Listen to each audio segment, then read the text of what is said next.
小熊貓說故事嘅頻道。我哋今日嘅故事係請不要摸我的身體。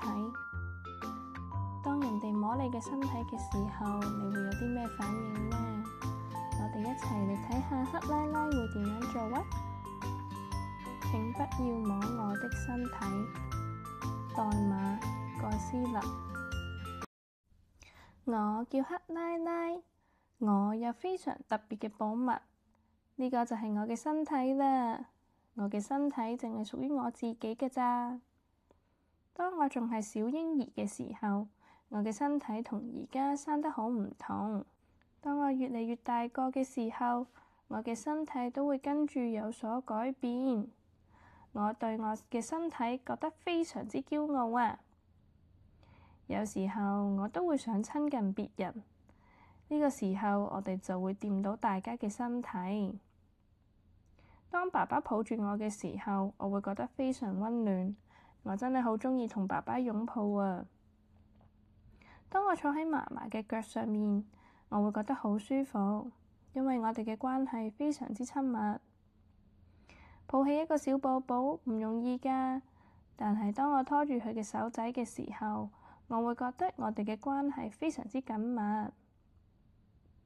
當我接我嘅朋友嘅時候，我哋會彼此觸碰到大家嘅身體，我哋都會開懷咁大笑。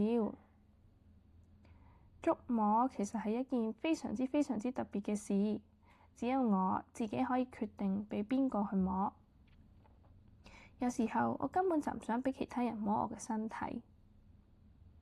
我唔鍾意有人係咁擠我，因為我覺得咁樣一啲都唔有趣啊！我都唔鍾意有人好大力咁錫我，因為咁樣我會覺得好唔舒服。我都唔鍾意俾小狗濕立立嘅脷去舐啊！我都唔鍾意人哋好大力咁攬住我，因為呢一種感覺就好似我俾人捉住咗咁啊！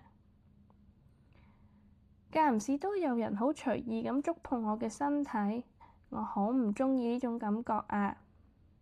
所以呢，我就會講：請你行開，唔好摸我嘅身體，我唔鍾意咁樣啦。如果有人叫我摸佢，但係我唔願意做嘅時候，我一定唔會咁樣做㗎。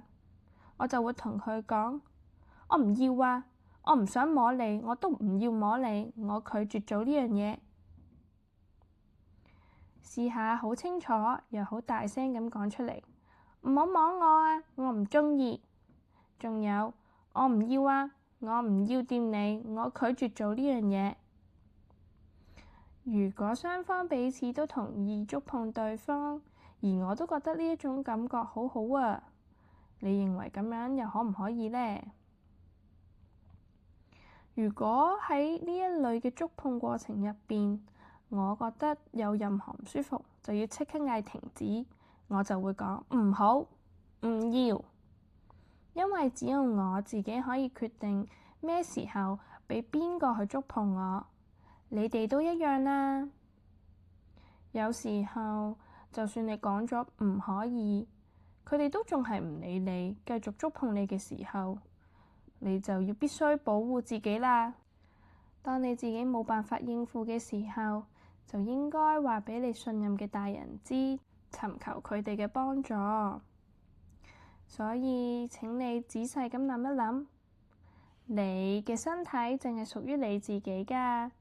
你嘅身體係獨一無二嘅，就好似克拉拉所講，每個人都可以為自己嘅身體做主。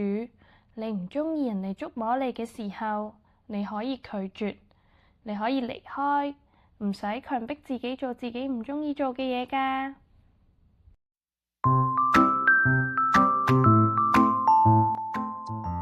如果你鍾意我哋嘅故事，歡迎你訂閱我哋小熊貓說故事嘅頻道，記得 like 同 share 俾朋友仔啦。